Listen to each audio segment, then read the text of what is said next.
யோகேந்திர யாதவ் ஒன்று சொல்றாரு, ஆமா, பிரசாந்த் கிஷோர் ஒன்று சொல்றாரு. உண்மையிலே பிஜேபி ஆட்சிக்கு வந்தா எங்க வேட்டை இருக்கோ இல்லையோ, நம்ம தமிழன் யாரை சொல்லி, நான் தான் தமிழருக்கு வாசிக்க தெரியல, அப்புறம் தமிழருக்கு வராரு ஒரு வேட்டி உடுத்த.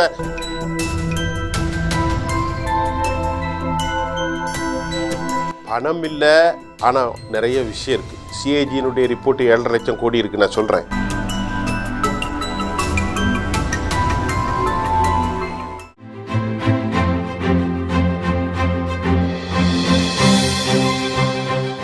ஜெம் டிவி நேயர்களுக்கு வணக்கம். அரசியல் ஆடுகளத்தி 18வது பாராளுமன்ற தேர்தலுக்கான கடைசி கட்ட வாக்குப்பதிவு ஜூன் 1ஆம் தேதி நடைபெறப் போகிறது. மொத்தம் 57 தொகுதிகளுக்கு. அதை பற்றி முழுமையாக விவாதிப்போம், வாருங்கள்.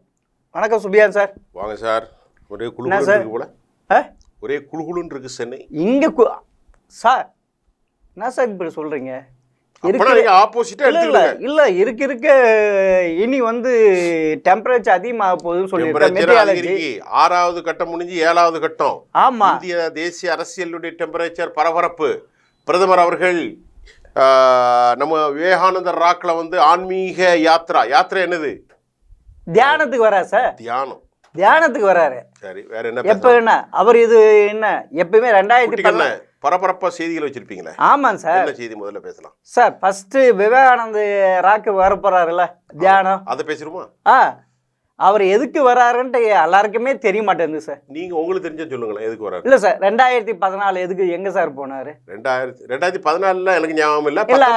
இல்ல சத்ரபதி சிவாஜி இதுக்கு போனார் மும்பையில. ஆமா, ரிஷிகேஷ்ல போய் உட்கார்ந்து. இல்ல 2019 கேதார்நாத் போய் உட்கார்ந்தாரு. கேதார்நாத் அதுதான் மாத்திட்டேன். ஆமா, இப்ப 2024 விவேகானந்த பாறைக்கு வராரு. அதுல உன்னம் கேட்டா கடைசி கட்ட தேர்தல் பரப்புரை நாளைக்கு தான் முடியுது.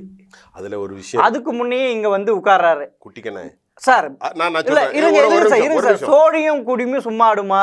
சோழியம் குடும்பி சும்மா ஆடாது. அதான் சொல்ல வந்தேன். அதுவும் மோடி கிட்ட சும்மா ஆடுமா? மோடி கிட்ட ஆடாத ஐயா. பாண்டியனை பத்தி பேசி தமிழ்நாட்டு அவ்வளவு திருட்டு பயிலோன்னு சொன்ன மாதிரி திமுக குரூப் பரப்பிக்கிட்டு இருக்காங்க. 2வது, நேத்து வரைக்கும் அமித்ஷா என்ன செய்யறாரு, தமிழை அங்க எப்படி முதலமைச்சர் ஆக போறான்னு சொல்றாரு. 2. அப்ப இது என்ன செய்வார்னா, அடுத்த பிரச்சாரம் எப்படி நடக்குது தெரியுமா? மோடி அவர்கள் இந்த மண்ணை நேசிக்கிறார், ஆகவேதான் வட இந்தியாவிலிருந்து எல்லாவற்றையும் விட்டுவிட்டு தமிழ்நாட்டில் குமரிமுனையில் அவர் தியானம் இருந்தாரே, இந்த மண்ணையும் இந்த மக்களையும் எப்படி நேசித்தார் அப்படின்னு பேசுவாங்க. சார் ஒன்னும் கேட்டீங்க நீங்க சொன்னீங்க, இந்த அமித்ஷா சொன்னீங்கல்ல, அமித்ஷா 30ஆம் தேதி மதுரையில இருந்து மீனாட்சி அம்மன் கோயிலுக்கு வராரு. புரிஞ்சுக்கிட்டா? புரியுதுங்களா? அப்ப அந்த ஒரே கல்லுல மிஸ்டர் 2 மாங்காய் சார். 2 மாங்காய். ஒரு மாங்காய் அந்த கிரவுண்டுக்கு திரும்பி போயிட்டாங்க ஜெகநாதருடைய சாவிய வேலூர்ல. அடுத்த மாங்காய் நான் அப்படி சொல்லணும் உங்களை. ஆமா, தமிழ் பாத்தீங்களா? மீனாட்சி, கன்னியாகுமரி விவேகானந்தர். இப்ப கேட்டீங்களா சோழியன் குடும்பி சும்மா ஆடாது சார். இதுல ஏன்னா பின்னாடியே கேமரா வந்திருக்கும். அடுத்து இல்ல விவேகானந்தர் அதுல மோடி மீடியாவுல 1ஆம் தேதி லைவ்ல காட்டிட்டு இல்ல சார், கோடி மீடியா சார். நான் மோடி மீடியான்ற சார். ஆமா சார், நான் கொஞ்சம் மறைச்சு சொல்றேன். ஆமா, கோடி மீடியா. என்ன இப்ப எல்லாருமே வெளிச்சத்துக்கு போச்சு, என்ன சார் இத மூடி மறைக்கிறதுக்கு என்ன சார் இருக்கு? இன்னொரு விஷயம் சார், அதுக்கு இருங்க சார், அதுக்கு செக் வைக்கிறதுக்கு இந்தியா கூட்டணி ஜூன் 1ஆம் தேதி டெல்லியில கூட்டத்தை கூட்டியிருக்காங்க. கூட்டணி இதுக்கு ஒரு முக்கியமான செய்தி மிஸ்டர் குட்டிக்கண்ணன். எதுக்கு கூட்டுறாங்க? எதுக்கு? ஒரு நிமிஷம், எலெக்ஷன் ரிசல்ட் வரல. ஆமா, ஒவ்வொருத்தரும் பகலா பிரபாகர் ஒன்று சொல்றாரு. ஆமா, யோகேந்திர யாதவ் ஒன்று சொல்றாரு. ஆமா, பிரசாந்த் கிஷோர் ஒன்று சொல்றாரு. ஆமா, CSDS நிதி ஆயோக் ஒன்று சொல்லுது. ஆமா, சட்டா பசார் ஒன்று சொல்லுது. ஆமா, we have a lot of the confusion is going on. ஆமா, the dissent movement is going on, confabulation is going on. We can't predict exactly what will happen, how India team to merging and gathering this. Sir ஒண்ணும் இல்ல sir, farewell day நடத்துறதுக்கு வராங்க sir. என்ன farewell? யாருக்கு sir? ராகுல் காந்தியா? ராகுல் காந்தியா? என்ன sir உங்களுக்கே தெரிய மாட்டேங்குது. நம்ம ஐயா கேஜ்ரிவாலுக்கு ஏன்னா 2ஆம் தேதி போய் சரண்டர் ஆகணும் இல்ல? 1ஆம் தேதி. ஆமா, இல்ல 2ஆம் தேதி. 1ஆம் தேதி. ஆமா 2ஆம் தேதி. ஆமா 1ஆம் தேதி போலிங்க. ஆமா போனீங்க அன்னைக்கு தானே அவருடைய இன்டர்வியூ பெயில் முடியுது. அப்ப இன்டர்வியூ முடிஞ்ச 2ஆம் தேதி காலையில போகணும். ஆமா போய் ஐயான்னு தட்டணும். ஆமா அப்ப அவருக்கு எவ்வளவு இதா இருக்கும். ஆமா வெளியே உட்கார்ந்து ஒரு மனுஷன் இதை பாக்குற விட்டு இப்ப குட்டி கண்ணனை என்னை அடைச்சு வச்சு இந்த ரூமை மூடிட்டு நீங்க அங்க இருந்து பாருங்க நமக்கு எவ்வளவு இடைஞ்சலா இருக்கும். இல்ல அவரு சொல்ற இந்த இன்டர்வியூ பயம்ல இன்னும் கொஞ்சம் அதிகரிக்கண்டு. என்ன தெரியுமா அதுக்கு சொல்றாரு, என்னுடைய வெயிட் குறையுது. யாருக்கு? கேஜ்ரிவாலுக்கு, அரவிந்த் உள்ள இருக்கிறனால. ஆமா இப்ப அது வந்து கேன்சராகவும் இருக்கலாம், கிட்னி ஃபெயிலியராகவும் இருக்கலாம். ஒரு ஆள் சார் இல்ல அவர் சொல்லியிருக்காரு சார், கோர்ட்ல சொல்லியிருக்காரு சார். அதெல்லாம் அதான் இந்த அதாவது இல்ல இத்தனை நாள் என்ன சும்மாவா இருந்தாரு? இவ்வளவு கிட்னி ஃபெயிலியர்னா இப்படி அலைஞ்சாரு. ஆமா கிட்னி அது கொஞ்சம் ஃபெயிலியரா இருக்குமா, அதனால தான் வெயிட் குறையுது அப்படி எல்லாம் சொல்றாங்க. வெயிட் குறையிற ஆபத்து. ஆமா அவர் வெயிட் குறைய அதெல்லாம் இல்ல, ஜெயில இருக்காரு, அதெல்லாம் ஃபிட்டா இருக்காரு. இது ஒரு அரசியல் யுக்தியான பேச்சு தான், மக்கள்கிட்ட ஒரு சிம்பத்தி ஏற்படுத்தும். இல்ல சார் இது வந்து இப்ப வந்து இந்தியா கூட்டணி ஏன் ஜூன் 1ஆம் தேதி கூட்டுறாங்கன்னா அவங்களும் ஹெட்லைன்ஸ்ல வருவாங்கல்ல. இப்போ இல்ல பிரிஞ்சு போன இருக்கிற கூட்டி நாங்க ஒன்னா சேர்ந்துருக்கோம் அப்படி சொல்றப்ப இந்த 57 தொகுதியில அவங்களும் எட்ஜ் எடுக்கலாம். ஏன்னா 2019 இப்படி கேம் ஆடிதான் 59 தொகுதியில 42 தொகுதி பிஜேபி வின் பண்ணிச்சு. ஆனா அந்த 57 ரொம்ப முக்கியம் சார். ஆமா சார். அதுக்கு முந்தி நடந்துச்சு 59 6வது கட்டம். ஆமா அது 59 தானே? அது 59. அப்ப 50 50 100 109 116 தொகுதி கடைசி 6-7 நடந்தது. ஆமா அதுக்கு முன்னாடி 486 தொகுதி முடிஞ்சு போச்சு. பிளஸ் 116 = 543. ஆமா சார். அதனால இதுல ஒரு அந்த தேர்தல் நடக்கும்போது அப்பதான் நம்ம கன்னியாகுமரியில அண்ணாச்சி இருக்காரு. ஆமா நம்ம அண்ணாச்சி. ஆமா யாரு? மோடி ஐயா. மோடி பெரிய அண்ணாச்சி எங்க இருக்கிறாங்க ஐயா? கன்னியாகுமரியில. ஆமா. சின்ன அண்ணாச்சி இருக்காங்க அடுத்த மோடி. ஆமா அவரு மதுரையில. ஆமா சார். இதுக்கு இன்னொரு தெரியுமா, இந்தியா கூட்டணி எதுக்கு தெரியுமா வருது? நாளைக்கு வந்து நம்ம எட்ஜ் வரலன்னா, ஆட்சி அமைக்க வரலன்னா போட்டுடலாம்ல. என்னத்தை போட்டுடலாம்? இல்ல இவிஎம் மிஷின் மேல பை போடலாம்ல. அதுக்கு அதெல்லாம் இதுக்கு அப்படி இல்லை சார். அப்படி இல்லை பணம் வேற எதுக்கு சார் கூட போகிறாங்க? இப்போ இல்லை 4ஆம் தேதி ரிசல்ட் வரப்போ அவங்களா ஒரு பேச்சுக்கு எடுத்துக்கோ, இந்தியா கூட்டணி வின் பண்ணிச்சு. அப்போ வந்து பேசி எடுக்க முடியும், கஷ்டமாக இருக்குல்ல. இம்மிடியேட்டாக இது பண்ண முடியலாம்.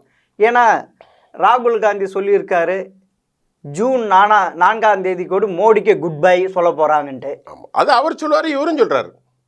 அது அரசியல் கட்சி சொல்லுவாங்க. அதே மாதிரி 4ஆம் தேதிக்கு அப்புறம் சோலை முடிஞ்சு போகணும் அமித்ஷாவும் சொல்றாரு. ஆமா சார். இதுல ஒரு முக்கியமான மேட்ரு மோடி அடிக்கடி நேற்று சொன்னாரு, நான் வந்து பயாலஜிக்கலா வந்து அதாவது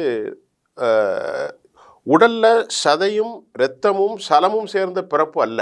ஆமா, கடவுள் என்னை ஒரு விசேடமான பிறப்பாக படைப்பித்திருக்கிறார். அப்படி இருக்கு. ஆனா கேளுங்க, நான் அதற்காகத்தான் படைக்கப்பட்டிருக்கிறேன், எனக்கான பர்பஸ் இருக்கு அப்படின்னு சொல்றாங்க. அது முடிஞ்சு. ஆனா இதுல என்ன சொல்றாங்கன்னா, நேத்து என்கிட்ட பேசும்போது என்னுடைய நண்பர் பாக்கி, மூத்த பத்திரிகையாளர், இந்தியன் எக்ஸ்பிரஸ், அவர் என்கிட்ட சொன்னாரு, அதுக்கு முன்னாடி உள்ளதை ரூபிகா யாக்கத்துன்னு ஒரு அம்மா, ஒரு முஸ்லீம் லேடி பொண்ணு தான், அந்த பொண்ணு தான் பேட்டி எடுத்துச்சு.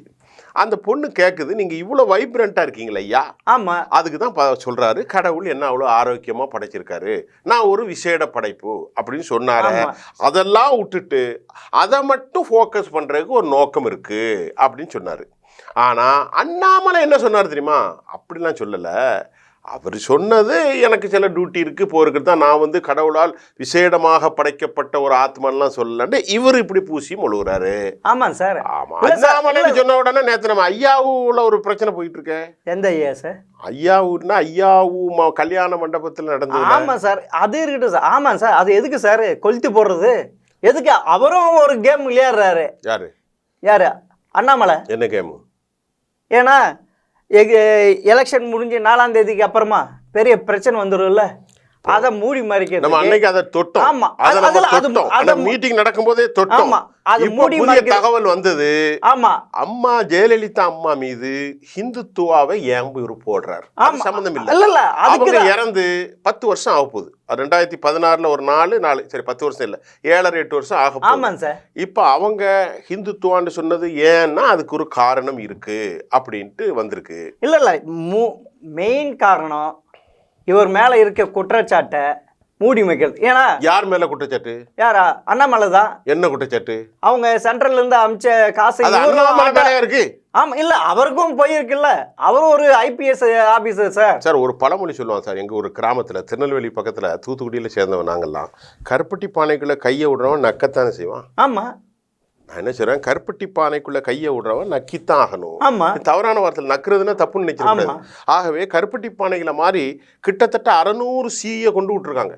ஆமா ஒரு சார், தொகுதிக்கு 15 சி. ஆமா 15 சி அப்படி குடுக்கும்போது கொஞ்சம் அப்படி தேன் வலியும் அதுதான் நடந்திருக்கும். ஆமா அது நம்மள மாதிரி 500, 1000, 2000, 3000, 10,000 இல்லை, பல சீக்கள் போயிருக்கு. இப்போ அதில் கருணாகராஜர் முன்னக்கூட்டியே வந்து எனக்கு இதுக்கு சம்மந்தம் இல்லைன்னு அவர் ஓப்பனாக கன்ஃபஸ் பண்ணுறாரு. உண்மையிலே பிஜேபி ஆட்சிக்கு வந்தால் எங்கே வேட்டை இருக்கோ இல்லையோ தமிழ்நாட்டில் இருக்கக்கூடிய அவ்வளவு பேருக்கும் பெரும் சாட்டை இருக்குது. அதுக்கு தான் சார் அவர் இந்துத்துவா, ஜெயலலிதா இந்துத்துவா, அதுக்கேற்ற மாதிரி தமிழ் இசை இந்துத்துவ. சார் இதில் ஒரு கூத்து சார், அதிமுக பொதுச் செயலாளர் எடப்பாடி இது வரைக்கும் இது பற்றி வாயே திறக்கல சார். அவருடைய கையாளு தான் தவளை மாதிரி கத்திட்டு இருக்காரு ஜெயக்குமார். ஆமா அவர் மட்டும்தான் அண்ணாமலை பத்தி கண்ணப்பண்ணான்னு பேசுறாரு. ஆமா இல்ல இல்ல இல்ல எங்க அம்மா இந்துத்துவாதி கிடையாது, எதுவெல்லாம் கிடையாதுன்ட்டு இவரு சார்.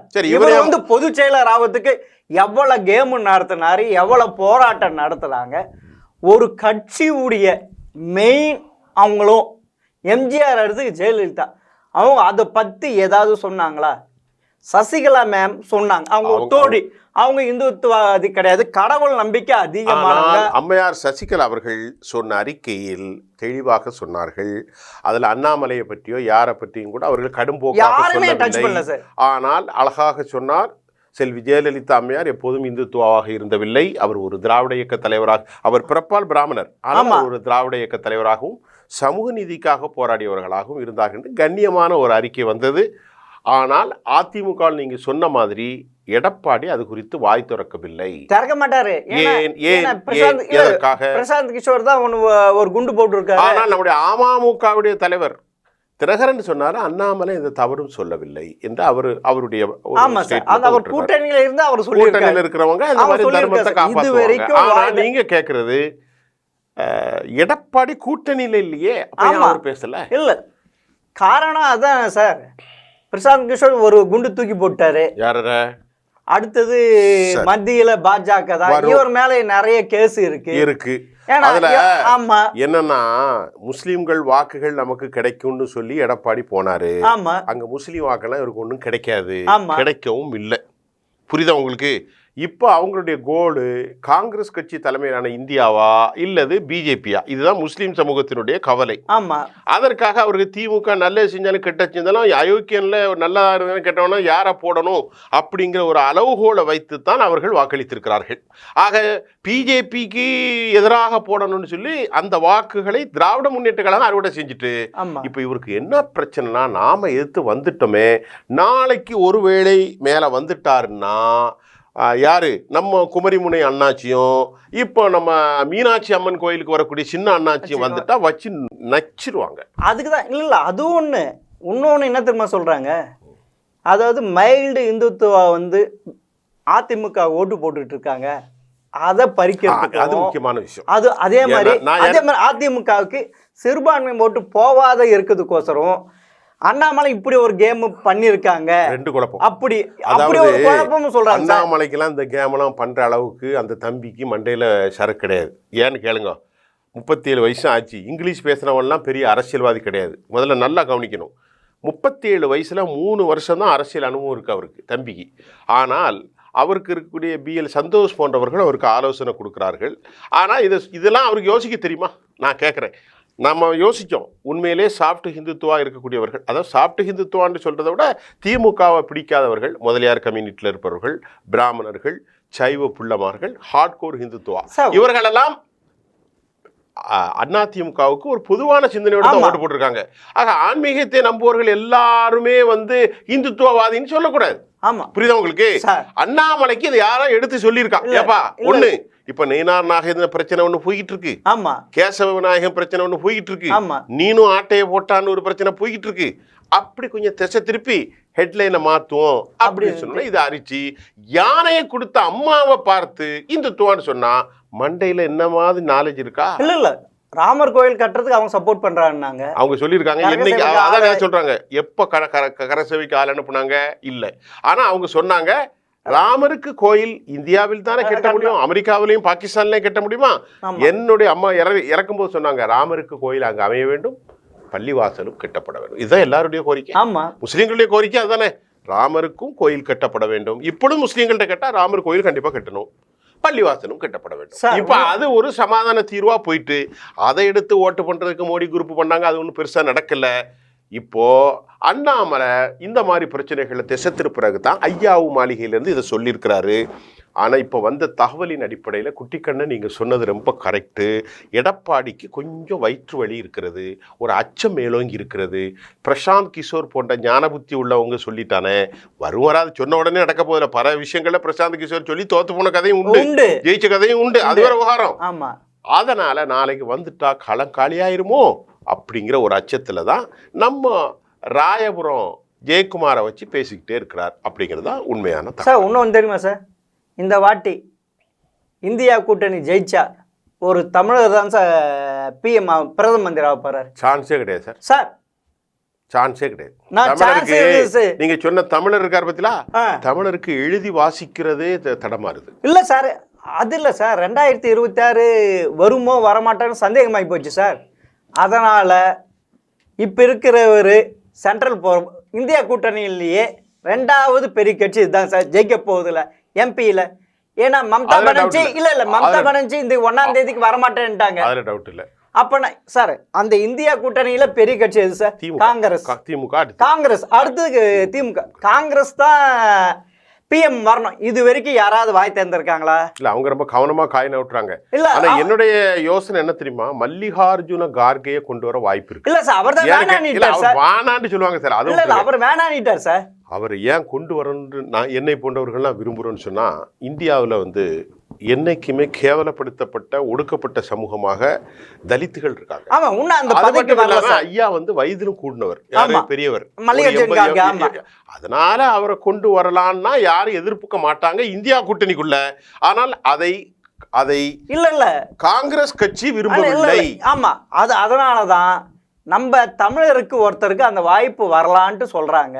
நம்ம தமிழன் யாரை சொல்லுங்க, நான் தான் தமிழருக்கு வாசிக்க தெரியல. அப்புறம் தமிழருக்கு வராரு. ஒரு வேட்டி உடுத்த தமிழன் பிரைம் மினிஸ்டர்னு மோடி நம்ம மூப்பனார் காலத்துல சொன்னீங்க. மூப்பனாருக்கு கெடுத்தாங்க. கெடுத்த யாரு? நீங்க சொல்ற தமிழன்ட்டு அப்பா. ஆமா, அப்பா. நீங்க சொல்ற தமிழன்ட்டு அப்பா. ஆமா, வரக்கூடாதுன்ட்டு. நம்மளுக்கு அந்த பெரிய நம்மளை விட பெரிய ஆள் ஆயிட்டா எப்படின்ட்டு இப்ப வந்து அதுக்கான வாய்ப்பு உருவாக்குற. அதனாலதான் இந்த கும்மிடி பூண்டி தாண்டாவது இப்ப ஓடி போட்டார். 1ஆம் தேதி இப்ப போறாரு டெல்லிக்கு.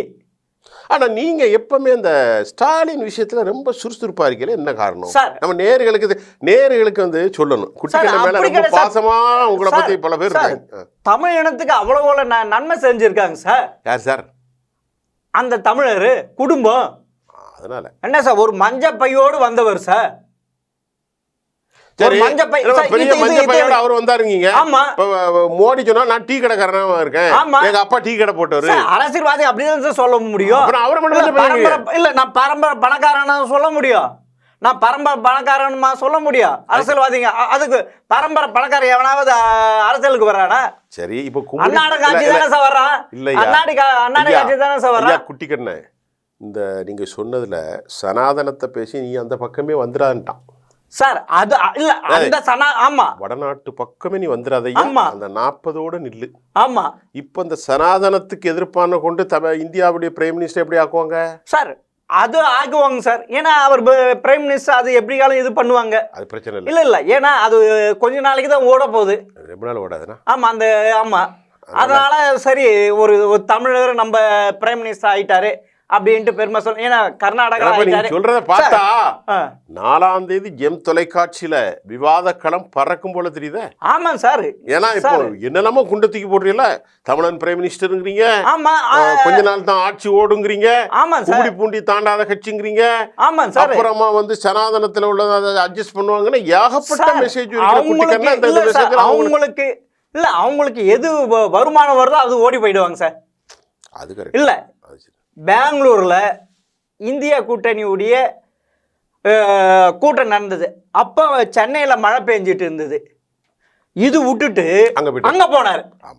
இது சும்மாவா போனாரு? சென்னையில மழை இல்ல, தூத்துக்குடியில. தூத்துக்குடி வெள்ளத்துல அடிச்சு. ஆமா, தூத்துக்குடியில ஏரல்ல மக்கள் செத்து போனா. ஆமா, ஐயா ஸ்டாலின் எங்க போயிட்டாரு? இந்தியா கூட்டணிக்கு போயிட்டு அங்கிருந்து விசாரிச்சுட்டு அதுக்கப்புறம் ஒரே ஒரு நாள் வந்து பாத்துட்டு. ஆமா, புரியுதா? தூத்துக்குடிக்கு தான் மோடி துட்டு கொடுக்கல. ஆமா, மோடி வந்து பார்க்கல, பிரச்சனை போயிட்டு இருக்கு. ஆமா சார், எப்பயுமே அவங்க பசை இருக்கிற இடத்துல சார் ஒட்டுவாங்க. இல்ல இப்பயே போயிட்டாரு, இப்பயே கணக்கு போடுறாரு, எல்லாமே நடக்குது. நம்ம 4ஆம் தேதிக்கு அப்புறம் தான் பேச முடியும். இப்ப நம்ம யூகத்துல பேச முடியாது. இல்ல சார், இப்போ ஒரு விஷயம் சார், யார் வெற்றி பெறுவார்கள் என்று நாங்கள் சொல்வதற்கு தயாராக இல்லை. இல்ல சார், யார் எங்களுக்கு அது தெரியாது. ஆனால் சுஃபியான் என்கின்ற நான் ஒரு செய்தியாளனாக சாத்தியக்கூறுகளை சமநிலையில் பேசுவதற்காக மட்டுமே காத்திருக்கிறேன். ஆமா சார், அது பிஜேபி கூட வெல்லலாம், மோடி கூட வரலாம், மோடி வராமலும் போகலாம், மெஜாரிட்டி கிடைக்காமலும் போகலாம். ஆனால் நேற்று ஒரு செய்தியை ஹிந்து வெளியிட்டிருக்கிறது. ஆர்எஸ்எஸ்னுடைய ஆர்கனைசர் பத்திரிகையினுடைய ஐயா டாக்டர் சேஷாத்ரிச்சாரி ஒரு கருத்தை வெளியிட்டிருக்கிறார். சேஷாத்ரிச்சாரி மோடியை குறித்து புகழாரம் தான் சூட்டியிருக்கிறார். ஆமாம் சார். ஆனால் இதற்கிடையில் சாமனா பத்திரிகையினுடைய கட்டுரையில் சஞ்சய் ராவத் என்ன சொல்கிறார்? மோடி மீண்டும் வந்தால் ஆர்எஸ்எஸ்ஸை தடை செய்து விடுவார். மோடி அதுமில்ல மகாராஷ்டிராவில் நாகபுரி தொகுதியில் இருக்கக்கூடிய சித்பவ பிராமண அமைப்பில் சிறுவயதிலே ஆர்எஸ்எஸ்ஸில் வளர்ந்த கட்காரியை தோற்கடித்து இல்லாமல் ஆக்குவதற்கு அமித்ஷா மோடி கடும் திட்டம் போட்டிருக்கிறார்கள் என்று கசிய விட்டு பெரும் பரபரப்பு ஏற்பட்டிருக்கிறது. இது பொதுவாக எனக்கு இந்த தகவல் எங்கிருந்து கிடைக்கிறது என்பதையும் சஞ்சய் ராவத் சொல்கிறார்.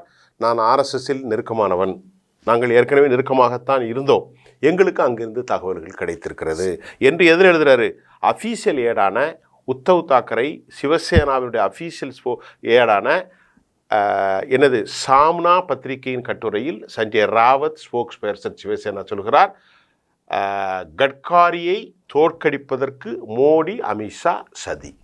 சார் இன்னொன்று சார், இந்த எலெக்ஷனில் எடுத்துட்டா பெரிய மோடிக்கு எதிரான அலையும் இல்லை, எதுவும் இல்லை. ஆனால் காங்கிரஸ் எட்ஜி எடுத்திருக்கு, இந்திய கூட்டணி எடுத்திருக்கு. ஆனா அது கொண்டு போய் சேர்க்க முடியல. அவங்களுக்கான அந்த களம் இல்ல, பணம் இல்ல, பணம் இல்ல. ஆனா நிறைய விஷயம் இருக்கு. சிஏஜியினுடைய ரிப்போர்ட் 7.5 லட்சம் கோடி இருக்கு. நான் சொல்றேன், எலக்ட்ரோல் பாண்டு முறைகேடு இருக்கு 2. அப்புறமா பெட்ரோல் டீசல் விலை இருக்கிறது, விலைவாசி விலை ஓட்டம் இருக்கிறது, ஜாப்லெஸ் இருக்கிறது. இப்படி ஏராளமான விஷயங்கள் accumulate lot of that issues here, but they didn't bring to the sir கொண்டு போய் சேர்க்க முடியல, செய்யல. ஆமா, ஏன்னு தெரியல. அதனால எல்லாரும் சொல்றாங்க செய்தாலும் பிஜேபிக்கு கொஞ்சம் எட்ஜ் இருக்கு இப்படி சொல்ல வேண்டியது. செய்தாலும் செய்யாவிட்டாலும் அன்றைக்கு அதாவது ஜெகஜீவன் ராம், பாபு அதாவது ராஜ்நாராயணன், மொராஜி தேசாய், அதுக்கப்புறம் வந்து ஜார்ஜ் பெர்னாண்டஸ், ஜேபி, இவர்கள்ட்டெல்லாம் காசு கிடையாது. ஆனாலும் இந்திராவை ஏற்று வெற்றி பெற்றார்கள். ஆமாம் சார், இதில் வந்து நீங்கள் ஒன்று அது எல்லாம் ஒன்றா சேர்க்கறதுக்கு காரணம் ஜெகஜீவன் ராம். ஆனால் அவரே தேர்தல் போட்டியில்லை சார், போட்டியில்லை. புரியுதுங்களா? ராஜ்நாராயணன் அது எதுக்கு? அதுவும் இந்திரா காந்தி இந்த பாசிசவாதி அப்படின்ட்டு சொன்னவங்க தான், எமர்ஜென்சி கொண்டவங்க தான் அப்படி இருந்தாங்க. அந்த பெனட்டிசம், அந்த பாசிசம் எதிர்த்து அன்றைக்கு ஜெயித்ததார்கள். ஆனா அன்னைக்கு வந்து சவுத் இந்தியால வந்து காங்கிரஸ் தான் ஜெயிச்சது அன்னைக்கு, எப்பவும். ஆமா, அதே மாதிரி தான் இந்த வாட்டியும் காங்கிரஸ் தான் ஜெயிக்கும். இன்னும் கேட்ட எனக்கு தெரிஞ்சு இனி வந்து காங்கிரஸ் சவுத் இந்தியா கட்சின்னு சொல்லிக்கலாம். பிஜேபி நார்த் இந்தியன் கட்சின்னு சொல்ல. 4ஆம் தேதிக்கு அப்புறம் நம்ம ஏராளமான முடிவுகள் காத்திருக்கிறது. சமூக நீதியின் அடிப்படையில் அகிலேஷ் யாதவ் பிரச்சாரம் நடந்து கொண்டிருக்கிறது. இதெல்லாம் எந்த மாதிரியான tremendous effective the impact on the society, we have been waiting. We will get a lot of the information and the result the coming 4th. I am very happy to talk to Mr. Kutikanan. Have you got of any special news, sir? Sir mujra நடனம் விட்டுட்டீங்களா sir? Mujra நடனம் அது ஒரு நடனம் என்ன sir? அது எவ்வளவு பெரிய நடனம் சொல்லுங்க. முஜரா நடனம் நடந்து அதுதான் இந்தியா கூட்டணி ஆடிட்டு இருக்காங்கன்றாரு மோடி. இந்த முத்ரா நடனம்னா என்னன்னு சொல்லி தெரியுமா? அது சொல்லுங்க சார். இந்த முத்ரா முகல்ஸ் பேரரசுல முக்கியமான பெரிய பெரிய அதிகாரிங்க வந்து சிற்றம்ப கொடுக்குற லேடிங்க வந்து ஆடுறது தான் அந்த இது. முஜ்ரா நடனத்தினுடைய ஆரம்பம் என்ன? எது இதுதான் பதிவு இருக்கு சார். நான் சொல்றேன், நான் இதுதான் பதிவு இருக்கு. நீங்க பதிவு அந்த இருக்கா? இது வந்து பாம்பேல இருந்தது. நான் ஒரு பதிவு சொல்றேன். பாம்பேல இருந்தா அது தடையும் பண்ணிட்டாங்க ஐயா. ஆனா பாம்பேல இருக்கு, இப்ப பீகார்ல இருக்கு. முஜ்ரா நடனா வேற ஒண்ணும் இல்லை. முகலாயர்களுடைய காலத்துல அன்றைக்கு முகலாய மன்னர்கள் சரக்கு போடுவாங்க. ஆமா சார், அதான் சார். மெதுவா அந்த மின்னொலியில அப்ப கிடையாது, அப்படி பெண்களை ஆட விட்டு அப்படியே வேடிக்கை பார்ப்பான். முகலாய மன்னர்கள் இது தப்பு இல்லை, அவர்கள் இஸ்லாமிய ஆட்சியாளர்கள்லாம் கிடையாது. நல்லா தெரிஞ்சுக்கிடுங்க, முகலாயர்கள் இஸ்லாமியர்கள் விபச்சாரம் பண்ணால் கழுத்தை வெட்டி போடுவான். ஆனால் இவங்க ஃபுல்லாகவே ஜல்சா பார்ட்டிகள். ஆமா, முகலாய மன்னர்களுக்கு பெண்கள் மோகம் அதிகம் உண்டு. ஆமா, நல்ல பானங்களை அருந்துவார்கள், விலை உயர்ந்த ஆடைகளை அணிவார்கள். இதுல சொல்றதுல நான் தப்பு இல்லை, அவர்கள் இஸ்லாமிய ஆட்சி ஒண்ணு செய்யல. நல்லா கவனிங்க. இல்ல நான் வந்து சொல்றேன், ஒரு நாகரிகமா சொன்னீங்க நீங்க, விலாவாரியா சொல்றேன்னா. ஏனால் இஸ்லாமிய ஆட்சி என்றால் விபச்சாரம் பண்ணினால் தலையை வெட்டப்படும், குடித்தால் தலையை வெட்ட கைகால் எடுக்கப்படும், பெண்களை பார்த்தால் கண்ணை தோண்டப்படும். அதான். அப்ப இது எப்படி சரியத்து சட்டத்தை மீறிட்டு எப்படி நீங்க முஸ்லீம் ஆட்சின்னு சொல்லுவீங்க? இல்ல முகலாயர் பேரரசு. இப்ப இந்த முஞ்சிராவுடைய நடனம் இருக்கு இல்லையா, இந்த இந்த முஜ்ராவுடைய நடனம் அவர்களுடைய காலத்துக்கு அப்புறம் வட இந்தியாவுல தொடர்ந்தது. அந்த வந்து பீகார்ல அது ஒரு பெரிய கலையாவே இருக்கு. இல்ல இதுல பாம்பேல அது ஒரு பிசினஸாவே இருந்தது. அதுக்குன்னு ஒரு 5000 பெண்கள் ஆடிட்டு இருந்தாங்க. தடை பண்ணிட்டாங்க, பெரிய போராட்டம் நடத்தினாங்க. சரி, இப்ப அந்த முஜ்ராவை பத்தி சொன்னதுனால பீகாருடைய மக்களை இழிவுபடுத்திட்டார்கள் என்ற பிரச்சாரத்தை இந்தியா டீம் எடுத்திருக்கு. இதெல்லாம் ஒரு பெரிய தாக்கம். இல்ல சார், இல்ல மோடி இல்ல மோடிக்கு எந்த இதுவும் இல்லை இந்த வாட்டி 2024 எதுவுமே நேரவட்டி செட் பண்ண முடியல. அவர் ஒன்னே எடுத்தது இந்து முஸ்லிம், அவ்வளவுதான். அதுதான், அதை வச்சுதான் அதுதான் எவ்வளவு தூரம் இது சேஞ்ச் ஆயிருக்கு பார்க்கணும் சார். 4ஆம் தேதி 11 மணிக்கு பேசுவோம். சரி சார், இன்னொரு வாட்டி இது விட பரபரப்பான தகவல்களுடன் எக்ஸிஸ்ட் போல் முடிஞ்ச உடனே நம்ம அதை பத்தியும் பேசுவோம் சார். ஞாயிற்றுக்கிழமை பேசுவோம். சொல்லுங்க, நேயர்களுக்கு சொல்லுங்க. ஞாயிற்றுக்கிழமை பேச தான் போறோம் சார். ஞாயிற்றுக்கிழமை 1ஆம் தேதி எக்ஸிட் போலோட ரிசல்ட். ஆமா, அதற்கு பின்பு ஸ்பெஷலா நாங்க வெளியிட போறோம். அது ரொம்ப சிறப்பா இருக்கும். எங்களுடைய தொலைக்காட்சியை பாருங்க. இப்ப நாங்க பேசுறது எப்படின்னா, அற்புதமான சில தகவல்களை தான் நான் உங்களுக்கு தரேன். என்னுடைய தனிப்பட்ட கருத்துக்களும் இங்கே போயிட்டுருக்கு. எந்த பக்கமும் சார்பு இல்லை. நீங்கள் பாருங்கள், பல வலைத்தளங்களில் பல மாதிரி பேசுவாங்க. நம்ம அப்படி பேச போகிறதில்ல. யார் வெற்றி பெற்றாலும் ஒரு செய்தியாளனாக எங்களுக்கு கவலை இல்லை. தனிப்பட்ட கருத்தை தாண்டி உண்மையை சொல்வதற்காக ஜெம் தொலைக்காட்சி காத்திருக்கிறது. குட்டிக்கண்ணன், நன்றி. மீண்டும் நன்றி சார்.